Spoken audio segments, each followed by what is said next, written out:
Olá, bem-vindos a mais um episódio de Análise ao Jogo, aqui no meu canal Nas Orelhas da Bola. Já agora, para quem não sabe, suponho que no meu primeiro episódio todos tenha dito isto, chamo-me Tiago Silva, estou a fazer uma licenciatura em Matemática, blá blá blá, tenho 18 anos, pronto, outras informações pessoais que para aqui pouco importam, apenas para saberem. Já agora a licenciatura de Matemática é em Coimbra. Desde já um abraço muito grande e um beijinho a todo o pessoal do curso. E mais uma vez, porque disse isto no meu último vídeo, um desejo de boas festividades a todos. No caso já não, pronto, já foram o Natal e o Ano Novo. Espero que tenha corrido tudo bom e que antes de qualquer prenda que vocês tenham recebido, tenham tido a presença da vossa família, dos vossos entes queridos, dos vossos amigos e que principalmente sejam todos de boa saúde. Agora o que importa, e vamos agora, obviamente, a questões mais futebolísticas, pronto, porque isto aqui analisa o jogo, no caso é um programa entre aspas, de futebol. Aqui vai ser um espaço completamente dedicado ao futebol, sendo que apenas raramente, apenas de vez em quando, poderão vir à baila temas de outras modalidades. Mas para quem sabe, para quem já segue este canal há mais tempo, praticamente desde o início, saberá que antes de fazer estes últimos dois vídeos, que foi a minha análise, antevisão,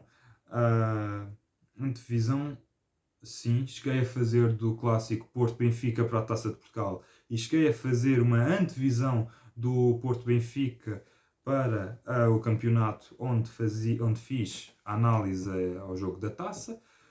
Hoje vou inevitavelmente começar pela minha análise ao Porto-Benfica, jogo para o campeonato, que ocorreu dia 30 de dezembro de 2021, foi o último jogo do ano para Porto e para Benfica.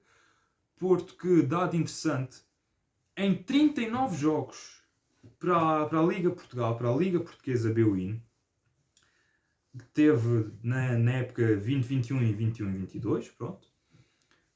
Em 39 jogos ganhou 30 vezes, empatou 9. Não perdeu uma única vez no ano civil 2021.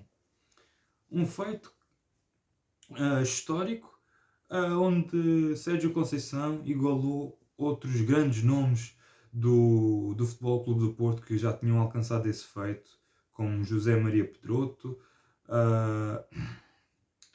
Vítor Pereira e Jesualdo Ferreira. Salvo erro, foram estes os nomes. E também André Vilas Boas. Creio que estes treinadores conseguiram fazer uma época inteira, um ano civil ao serviço do Porto, sem derrotas.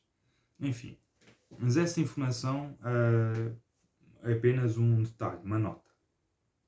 Porque falando do jogo em si, e mesmo uma nota, tenho certeza de alguns dos nomes que disse, mas posso ter dito um ou outro a mais ou a menos. Desculpem-me, neste caso, a falta de rigor. Indo para o campeonato, Porto ganhou 3-1 ao Benfica na 16ª jornada da nossa liga. Como todos sabem, o Porto tinha ganho para a Taça de Portugal, para os oitavos de final da Taça de Portugal, 3-1, aliás 3-0 ao Benfica, e eliminou os benfiquistas, eliminou as águias da Taça de Portugal. Jogo limpinho, onde não houve grandes polémicas, não houve lances nem a favor nem contra uma das equipas. Acho que no geral não houve polémicas, porque todos os benfiquistas do bom senso admitiram que foi uma vitória limpa do Porto. Neste segundo jogo, neste 3-1, também se pode dizer isso. E acho que foi limpinho a vitória do Porto. Agora houve lances polémicos, como por exemplo no primeiro gol de Fábio Vieira, a mão do mesmo. Ou seja, a Taremi tenta ligar o jogo com Fábio Vieira, e no seguimento dá golo. Há ali um ressalto e Fábio Vieira marca golo porque antes o que precede o golo é uma recepção com o braço. E aí é ponto final, parágrafo. É com o braço que é feita, aqui com esta parte, bola vai à mão. E muitos benfiquistas, por causa desse mesmo lance, atiraram-se ao árbitro da partida, o Miguel, a dizer que devia ter sido anulado o golo. Em parte concordo, em parte não. O que está escrito explicitamente nas regras é que, se for esse caso dentro da área, o golo deve ser imediatamente anulado. Agora, acho que Fábio Vieira fez esta recepção fora da área. E depois finalizou sim dentro e foi golo, etc. Acho que só por esse aspecto é que a decisão do árbitro se aceita. Apenas por isso. Apenas pelo facto de que a recepção de Fábio Vieira foi uma mão, pode ser casual, ele não faz aquilo propositadamente, agora que lhe vai ao braço é uma constatação, mas também é outra constatação que ele domina fora da área. Portanto, aqui essa regra do regulamento de dentro da área a bola tocar no braço ou mão, ou o que quer que seja, de um jogador, de um atacante da equipa e depois esse mesmo jogador ou outro faz gol, gol é anulado. No caso de ser fora da área, já não se aplica. Portanto, deixa-se passar. E já até essa altura, jogo equilibrado, mas com maior nota de destaque para o Porto. O golo portista já se avizinhava, até porque antes desse golo de Fábio Vieira, antes desse 1-0, foi anulado o 1-0 a PP por 8 centímetros, da mesma forma que para a Taça de Portugal foi anulado de 1 a Darwin por 4. Portanto, se o de 4 é anulado, o de 8 é igualmente anulado. Vocês já sabem a minha posição em relação a isso, que é a seguinte: tudo o que toca na tecnologia, as linhas é como estão, o software é como está, se diz que está fora de jogo. Não interessa por quanto, é apenas respeitar a decisão do árbitro. Na minha opinião, devia-se fazer como na Premier League.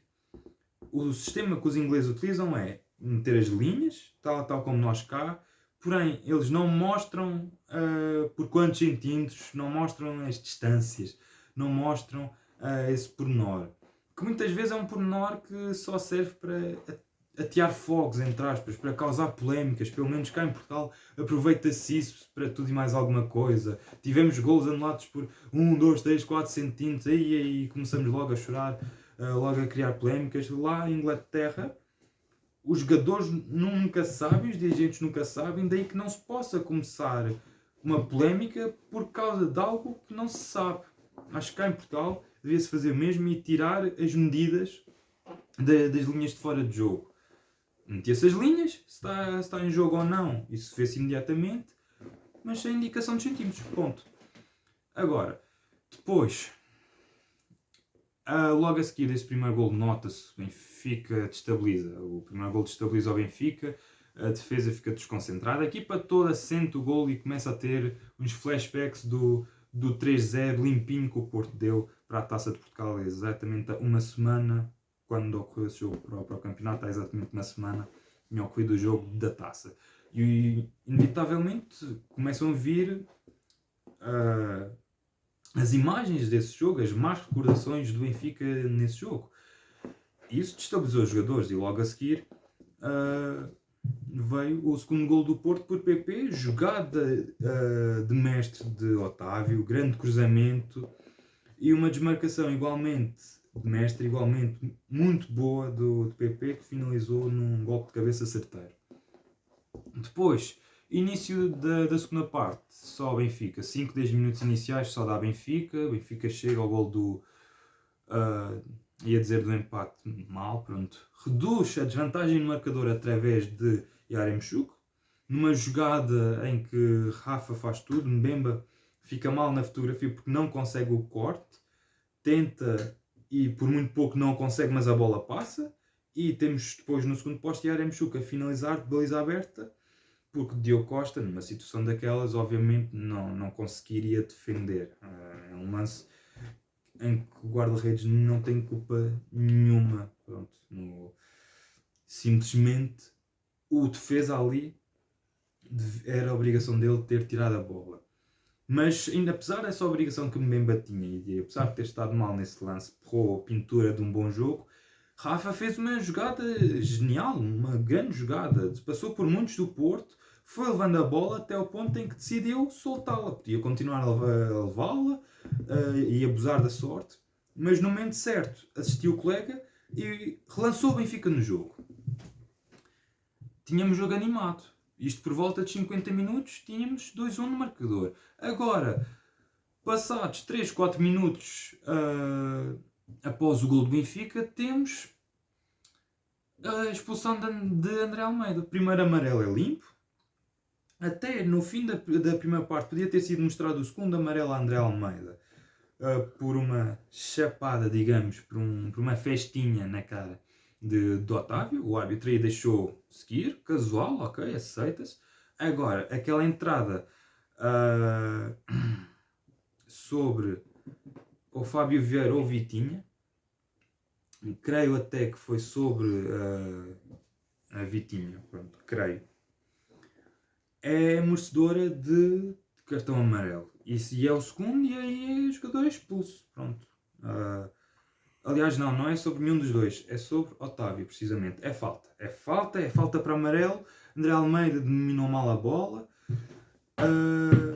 E depois, quando a quis recuperar, fez uma carga sobre Otávio, merecedora de cartão, e viu o segundo limpinho aí, nada a dizer. Agora, esta expulsão veio acabar com o ritmo de jogo que o Benfica estava a ter, com o crescendo do Benfica no jogo. Apesar disso, é já reduzido a 10, por volta dos 60 minutos, que o Benfica tem a grande oportunidade para fazer o 2 igual. Salvo erro, é Rafa que está no passe para a finalização. Já não me lembro de que jogador, se foi o Yaremchuk ou o Cebolinha, creio que foi para a finalização de Yaremchuk. E este aqui remata e Zaidu em cima da linha de golo. Aqui o importante é Zaidu em cima da linha de golo tirou um golo ao Benfica. Um golo que era limpinho, pronto. Não sei se foi, já não me lembro o jogador que fez esse remate, essa finalização, mas se não fosse esse corte providencial de Zaidu, tínhamos 2-2 na partida, e a partir daí tínhamos uma tarefa complicadíssima para o Porto, porque mesmo o Benfica estando reduzido a 10, se o Porto se fosse num resultado de não vitória, fosse derrota, fosse o empate, quereria sempre ir atrás do prejuízo. E teria. Pronto. E o Benfica aí manteria Rafa, manteria Cebolinha, eventualmente, sempre com o Weigl a equilibrar o meio campo, bem como João Mário. E num cenário desses, teríamos um Benfica a fazer uso do contra-ataque e, possivelmente, podíamos ter uma cambalhota. Isto é os ses. Agora, seria um jogo completamente diferente se essa entrasse, seria um jogo completamente diferente se André Almeida não tivesse sido expulso. O que matou o jogo, entre aspas, o que decide o jogo é o 3-1 de Taremi. Vitinha muito bem na insistência após um canto cobrado por Otávio, salvo erro. Ou mesmo Fábio Vieira, se calhar até foi Fábio, enfim. Após um canto a favor do Porto, há uma segunda bola, pronto, disputada entre Gilberto e Vitinha. Vitinha ganha, assiste Taremi na medida certa e o iraniano só tem de encostar para a baliza de Vlaco Dimos, num para um, impecável, Taremi. Finalizar muito bem, e nessa altura estávamos nos 70 minutos de jogo, ou pouco menos, 3-1 a favor do Porto. Benfica sente que já não consegue levar nenhum resultado senão a derrota dali. E para o Benfica, mais importante, creio, do que um possível empate seria evitar uma possível goleada. 3-1 não é goleada. O Benfica não foi goleado no Estádio do Dragão agora para o campeonato. Perdeu, ponto, 3-1. Mas o Porto teve oportunidades para mais. Antes do 3-1, salvo erro. Aliás, não, tenho a certeza. Antes do 3-1, Taremi tem uma bola ao poste, limpinha. Aliás, peço desculpa. Este lance foi para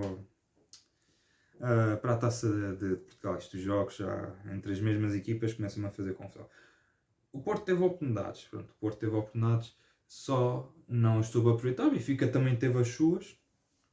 E o jogo acabou por ter o desfecho que todos sabemos. O 3-1, um Benfica reduzido a 10, já não consegue dar a volta ao enredo. Já não. Pronto.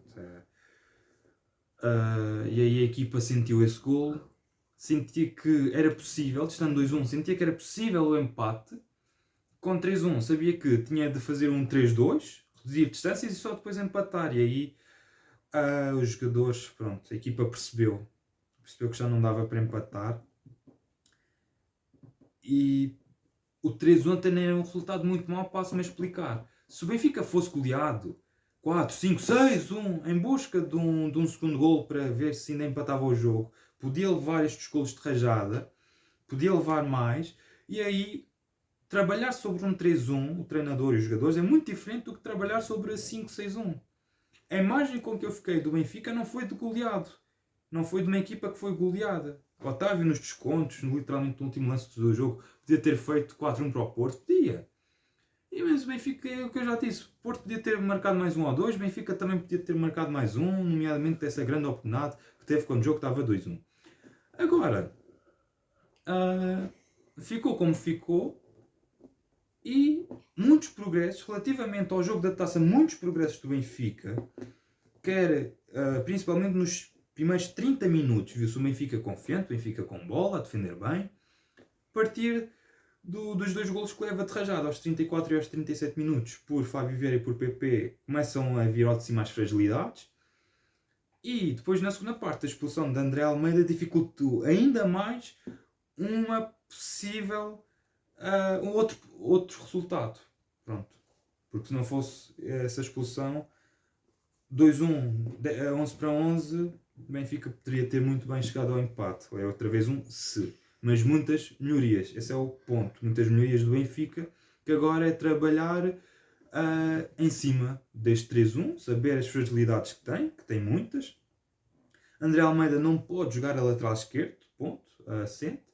Notou-se a ausência de Grimaldo, a ausência de Otamendi e a ausência de Darwin. Com estes três, o jogo teria sido outro, e estes três, em princípio, já estarão de volta para os jogos da Taça da Liga contra o Santa Clara, e passando desse jogo contra o vencedor de Sporting e, aliás, para o jogo contra o Boa Vista. O Benfica vai jogar contra o Boa Vista e depois, passando da meia-final, jogará contra o vencedor do jogo entre Sporting e Santa Clara. E agora, o que está feita a minha análise desse jogo, e o jogo do Sporting, vitória limpa do Sporting. Só tenho a dizer que primeiro amarelo a Pedro Sá é escusado, acho completamente desnecessário, ele só vai falar com o árbitro, não sei em que tom, pronto, aí também depende do tom em que falou para o árbitro, mas achei algo forçado, e que depois levou àquele segundo amarelo num contra-ataque. O 6, o médio defensivo, a equipa estava desequilibrada, ele tinha de fazer aquela falta, levou o segundo amarelo e acabou por ser expulso. E mesmo estando a perder, o Sporting nessa altura estava a perder, a falta dos 55, 60 minutos estava a perder, mas o Portimonense fica reduzido a 10 e o Sporting acredita mais que nunca que consegue não só empatar como dar a volta, e é o que acontece depois. Vem um hat-trick de Paulinho, nos descontos Lucas Pozinolo ainda reduz para o Portimonense, grande gol, excelente nota artística, excelente execução do central, atenção, central do Portimonense. É de todo incomum vermos golos como os de Pozinolo apontados por um central, mas na altura o Sporting sabia que mesmo levando esse gol, esse 3-2, ganharia o jogo, portanto geriu. A partir do momento que está 2-1, 3-1, apenas gera o jogo, gera a vantagem que tem. E boa vitória. Também a outra nota é o primeiro amarelo de Pedro Sá é quando se dirige ao árbitro, porque estavam os jogadores do Portimonense a reclamar uma expulsão de Paulinho numa agressão, ou possível agressão, a William. E na minha opinião, é agressão. Menor ou maior, isso não existe, de facto. E já ouvi comentadores dizerem bem, aquilo é uma agressão, ele dá um pontapé no pé do central do Portimonense quando a bola já não está jogável. Para mim, nesse lance, Paulinho devia ter sido expulso. E depois, na segunda parte, era um jogo completamente diferente, porque teríamos um Sporting reduzido a 10 e a perder 1-0. De qualquer das formas, o jogo foi como foi. Mérito para o Sporting na forma como virou o jogo e também boa exibição do Portimonense, nomeadamente enquanto esteve a jogar com 11, porque o Sporting 11 para 11 não estava a conseguir desequilibrar, não estava a conseguir criar grande perigo junto da baliza do guarda-redes do Portimonense. Pronto. Agora, aqueles que se lembram, passei praticamente 3 meses, tenho aqui apontado, desde a 7ª jornada até à 16ª, mais ou menos, sem fazer nenhum vídeo. Portanto, agora vou apenas fazer um breve resumo das competições nacionais. Se depois quiserem das competições internacionais, nomeadamente Liga dos Campeões, qualificação para o Mundial 2022 no Qatar e o play-off pelo qual Portugal terá que passar para chegar a esse Mundial, Liga Europa, Conference, Premier League, Série A, Bundesliga, Liga 1, La Liga, pronto, todas estas competições de outros campeonatos e competições as internacionais, pronto, onde Porto, Benfica, Sporting e Braga estão ainda envolvidos, ainda bem. Porto e Braga no play-off da Liga Europa, Benfica e Sporting nos oitavos de final da Liga dos Campeões, todos eles merecido o lugar onde estão. O único que acho que não é merecido é o Porto, acho que merecia o lugar também nos oitavos e teríamos, salvo erro, de forma inédita, 3 equipas portuguesas em 16 das melhores da Europa. Teríamos 3 equipas nos oitavos de final da Liga dos Campeões, 3 equipas portuguesas, isso seria espetacular. Tal não aconteceu, foi uma pena.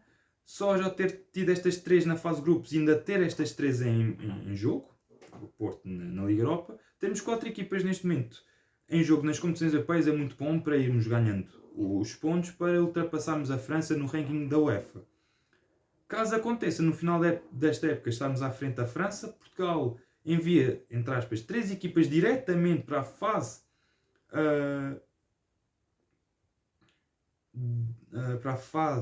de grupos da Liga, ou melhor, sim, passando a Rússia que nós já passamos, pronto.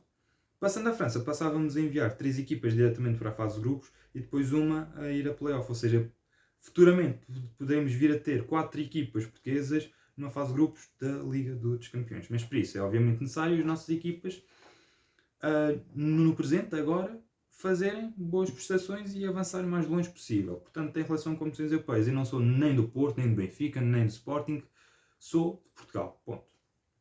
Fazendo o tal resumo. A minha maior nota de destaque após um certo estudo é que desde a 7ª jornada nós tínhamos em primeiro Benfica com 21 pontos, em segundo Porto com 17 e em terceiro 17 com os mesmos pontos que o Porto, 17. Tinham apenas perdido pontos um com o outro no clássico de Alvalade, que acabou um igual para os Leões. Um igual para os Leões, que acabou um igual, peço desculpa.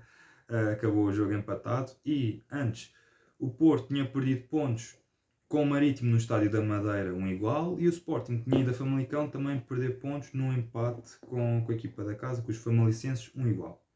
E o Benfica, 7 jogos, tinha 7 vitórias. Então agora é alguém que me explique, isto é meio retórico, mas como é que desde a 7ª jornada até a 16ª, o Benfica passa de primeiro isolado com mais 4 pontos com os 2 rivais diretos, passa para uma situação onde o Porto e o Sporting estão em primeiro com 44 pontos os dois, igualdade pontual, e o Benfica com menos 7 pontos. Tem 37 pontos e nesta altura, por causa desse mesmo resultado no clássico do dia 30, no Dragão, com a derrota do Benfica por 3-1, ficou quase impossível, não digo impossível porque não há impossíveis no futebol, como toda a gente sabe, mas ficou quase impossível o Benfica agora ser campeão nacional. Porque está a 7 pontos, não apenas de um clube. Está logo a 7 pontos de 2. O problema está nessa questão, é dos 2. Pronto. e aqui um resumo breve. Jogos dos 3 grandes para o campeonato desde a 7ª jornada até a 16ª. Tivemos na 8ª jornada, com licença, aqui apenas abri um pouco o casaco, Porto ganhar 2-1 em casa ao Passos Ferreira, Aroca 1, Sporting 2, Benfica 0, Portimonense 1. Pronto, tivemos vitórias Porto, Sporting e uma derrota de Benfica. Na Luz, frente ao Portimonense. Este jogo foi um pouco o início do fim. Na medida em que fomos depois para uma pausa para seleções, para a qualificação, jogos para a qualificação europeia para o Mundial 2022, pronto. Mas ainda assim, apesar desta derrota, tínhamos o Benfica em primeiro com 21 pontos, em segundo Porto e o Sporting com os mesmos 20, pronto. Mas o Benfica ainda estava em primeiro e isolado, ok? Tudo normal até agora. Depois temos, 9ª jornada, Porto a ganhar 3-1 ao Tondela, Benfica a ganhar 1-0 ao Vizela, ambos ganharam fora, e o Sporting ganhar em casa ao Moreirense 1-0. 10ª jornada, mais um problema para o Benfica. Deslocação ao estádio do Estoril e empate uma bola. Empate, lembro-me que foi já por volta dos 88, 89. Foi já nos descontos mesmo. 89, 90 minutos, o Benfica estava a ganhar 1-0 e sofre o gol do empate num canto a favor do Estoril. Aliás, acho que sim, foi por volta desses minutos. Pronto. Foi já tarde no jogo. O que impediu o Benfica de ter uma reação ao golo. Pronto. Por já não haver tempo, o Benfica já não conseguiu ir à procura do segundo golo. Outra polémica também que houve neste jogo, neste empate Benfica, foi o facto de o canto que origina o golo do Estoril é precedido de um lance onde a bola sai do terreno de jogo. E dá um lançamento a favor do Estoril. Bem, repito, não. Há aqui uma coisa importante que é, acho que já abordei, mas volto a dizer. Lances distintos, o VAR não pode intervir. Na época passada tivemos isso nas outras, temos isso nesta, que é lances distintos, o VAR não pode intervir. O VAR, no canto, se houvesse alguma irregularidade, poderia anular. Agora, tudo o que está para trás do canto, o VAR não pode analisar. E um lançamento, a bola ter sido ou não, o VAR obviamente não pode intervir aí. Não pode intervir numa questão tão trivial. Pronto, porque senão o jogo estragava-se. Se em situações dessas tivesse de haver intervenção do VAR, o jogo de futebol deixava de ser jogo, por amor de Deus. Portanto, não foi apenas por esta pequena polémica que o Benfica empatou. Teve todo um jogo para fazer o segundo constantemente, porque abriu o marcador cedo, por volta dos 4 minutos, por Lucas Veríssimo. E não conseguiu fazer o segundo gol. Teve mais do que oportunidades suficientes para o fazer, não conseguiu e pôs-se sempre a jeito.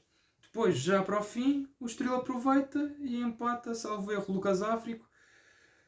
Balde de água fria para os adeptos do Benfica, pronto, e para o próprio Jorge Jesus, porque ficavam, pronto, punham-se a jeito dos rivais ultrapassarem o Benfica, pronto. Foi o que aconteceu, porque o Porto recebeu e goleou o Boa Vista por 4-1 e o Sporting recebeu e venceu o Vitória de Guimarães por 1-0 na mesma jornada, pronto. Ou seja, aqui já temos a inverter. Benfica já passava para terceiro lugar com menos um ponto que Porto e Sporting, que tinham os mesmos pontos na liderança. Pronto. A 11ª jornada e 12ª jornada temos apenas vitórias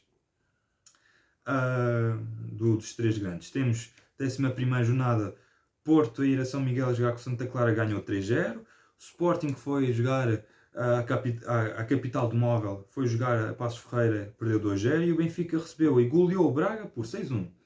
Grande jogo do Benfica, talvez o melhor da época a par do jogo em que recebeu e venceu limpinho o Barcelona por 3-0. Mas neste jogo perdeu o Lucas Veríssimo para o resto da época, ou seja, foi um contra muito forte. O Lucas Veríssimo estava a ser não apenas o melhor central do Benfica, na minha opinião, mas dos melhores do campeonato. Estava a ser dos elementos mais preponderantes e com mais influência na manobra defensiva do Benfica. Portanto, logo aqui, um uh, uma desvantagem, pronto, que o Benfica teve um duro revés naquilo que era o sistema habitual do Benfica, que era os três centrais com Otamendi no meio, Vertonghen na esquerda e Lucas Veríssimo pela direita. Pronto. Depois deste jogo veio a invenção de Jorge Jesus brilhante, que foi André Almeida central direito. Pá, isto cabe na cabeça de alguém. André Almeida só poderá fazer sentido pela inteligência que ele tem do jogo e pela experiência. Agora, um central implica rapidez, implica, por exemplo, no jogo para a Taça de Portugal, implica conseguir acompanhar e defender jogadores como o Luís Dias, coisa que o André Almeida nunca conseguiu fazer.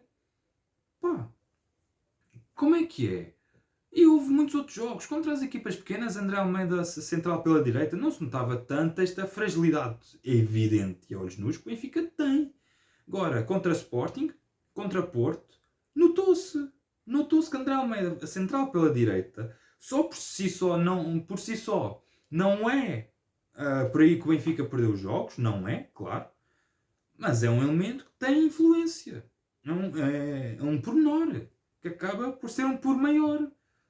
André Almeida não pode jogar central pela direita. O mais lógico teria sido Morato pela esquerda, André Almeida pela direita. Morato pela esquerda, Otamendi pela direita e Vertonghen no meio. Pronto, teria sido os três centrais lógicos na ausência de Lucas Veríssimo. Enfim. E depois André Almeida pela lateral. Pronto.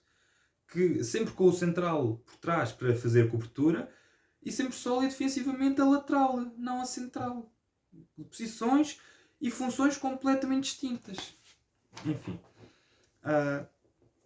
Tivemos 12ª jornada, o Sporting a receber e a vencer o Tondela por 2-0, o Porto a receber e a vencer o Guimarães por 2-1 e o Benfica a ir ao Jamor há uns anos. Não seria lá que ia, pronto. Há uns anos iria a Belém, pronto, jogar com o Belenenses, mas desde então houve toda uma polémica dentro do clube hoje. Já nem se pode dizer Belenenses, ou melhor, pode-se, mas isso é outra equipa que está no distrital, os Belenenses. A equipa que está na nossa primeira liga é Bessat. Então, para ser rigoroso, o Benfica foi ao estádio de Jamor golear Bessat por 7-0. Jogo vergonhoso. Não está nada em causa a vitória do Benfica. Está em causa como é que se deixou realizar este jogo. Como? Alguém me diga, se faz favor. O Belenenses entrou em campo com 9 jogadores contra 11 do Benfica, sendo que, obviamente, se entra com 9 não tem ninguém no banco. Destes 9, salvo erro, eram todos da Sub-23, ou grande parte deles, e 2 deles eram guarda-redes, ou seja, um guarda-redes do Belenenses teve de jogar médio centro, meus amigos. Como é que se deixou realizar este jogo? Que vergonha! Nós fomos falados. Este escândalo deu-se a conhecer na imprensa internacional, em Espanha, em França, em Inglaterra, em Itália, no Brasil falou-se disto. Pá, não damos a conhecer o nosso bom campeonato competitivo, que desde o início ao fim nunca se sabe quem será o campeão, nunca se sabe quem irá descer ou não, quem irá conseguir os lugares europeus. Temos tanta coisa de bom no nosso campeonato, muita coisa a melhorar, mas tanta coisa de bom. E só damos a conhecer o pior que Portugal tem. O pior a nível desportivo, a nível do futebol, mas não só. Isto foi mesmo do desporto, escândalo do desporto todo. É que isto depois marca, dá uma imagem aos outros países, uma imagem falsa de nós. Vergonha. Ponto. Que vergonha este jogo ter-se realizado. Por culpa do Benfica, por culpa do Belenenses, por culpa da Liga, não quer saber e não interessa. Não quer apontar dedos. Só sei que não devia ter ocorrido este jogo. Este jogo era para ter sido adiado. Por exemplo, agora na 17ª jornada temos o Porto a ir ao Estoril. Pronto, vai jogar contra o Estoril fora. E está em risco este jogo pelo aumento de casos positivos no Estoril, equipa principal, e na equipa sub-23. Se não houver condições para o jogo se realizar, se o Estoril não tiver o seu número suficiente de jogadores, não se realiza o jogo. Ponto final, parágrafo. Pronto. É simples.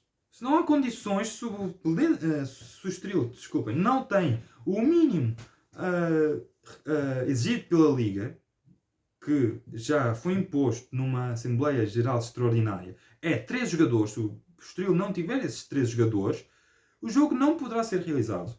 E mesmo que tenha mais, se houver um acordo entre os dois clubes para adiar o jogo, que se adie. Pronto. Agora, que não voltem a acontecer casos destes, de uma equipa a jogar com 9 contra um grande ou contra quem quer que fosse. O que aconteceu pelo facto da equipa ter entrado com 9, 2 deles guarda-redes, sem ninguém no banco, é vergonhoso. Acaba aí a conversa.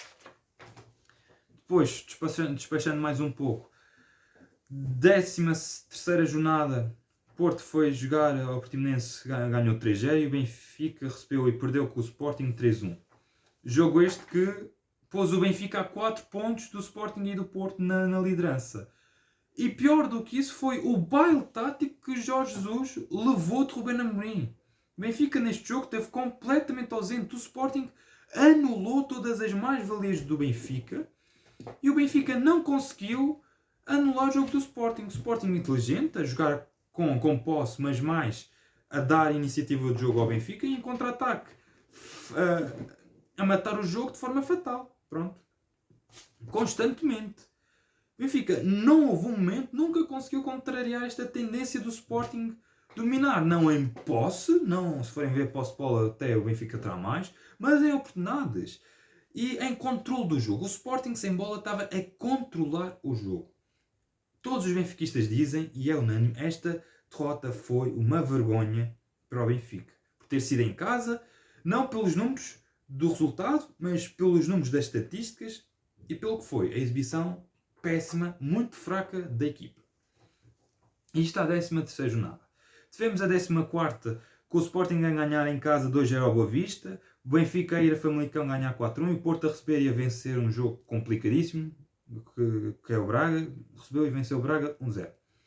15ª jornada tivemos Sporting a ir a Barcelos ganhar 3-0 ao Gil Vicente, Benfica a receber e a golear o Marítimo por 7-1 e o Porto a deslocar-se a Vizela e a golear a equipa da casa por 4-0.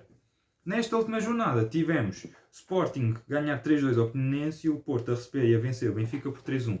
Este jogo já analisei, daí que não volto agora a tocar nesse jogo porque está feito, está analisado. Pronto, tudo o que tinha a dizer disse em relação a este jogo.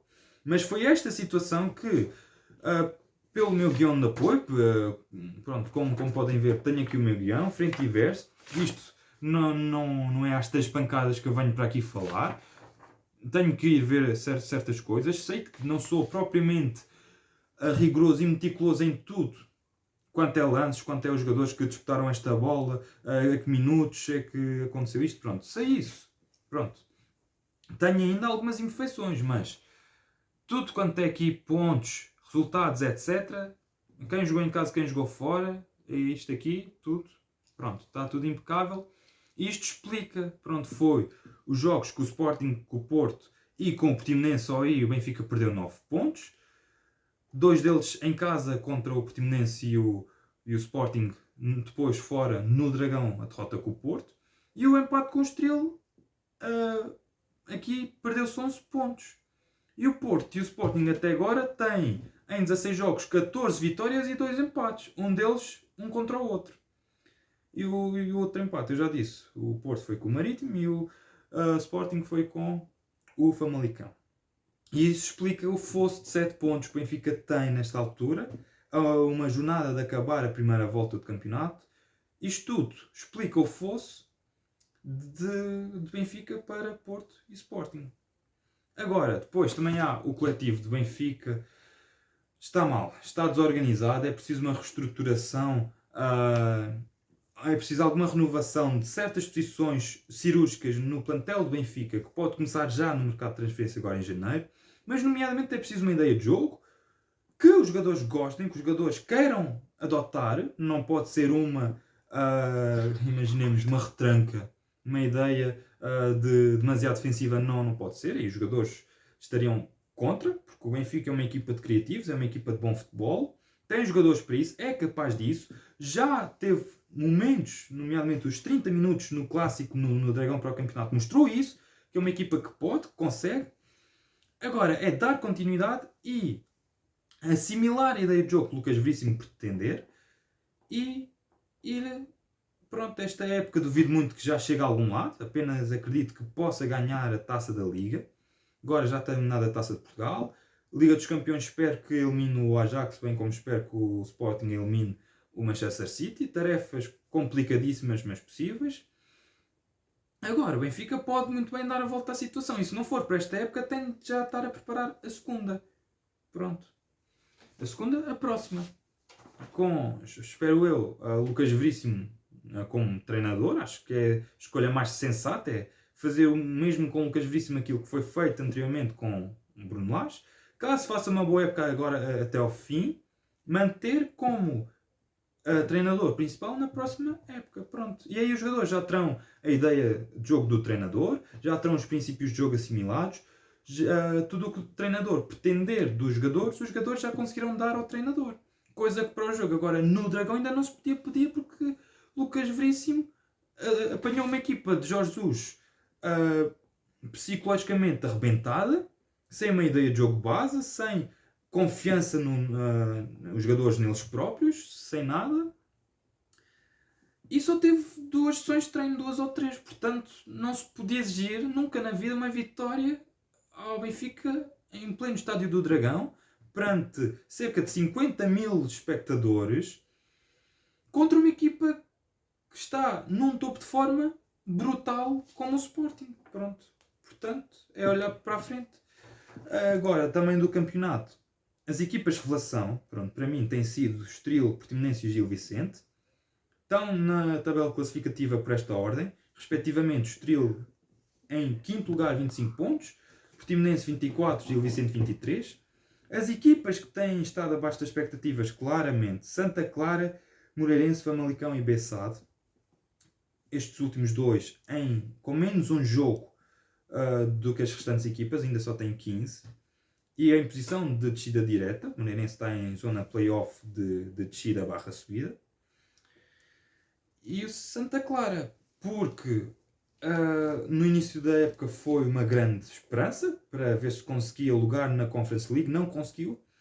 Pagou caro no campeonato, tem vindo a recuperar aos poucos.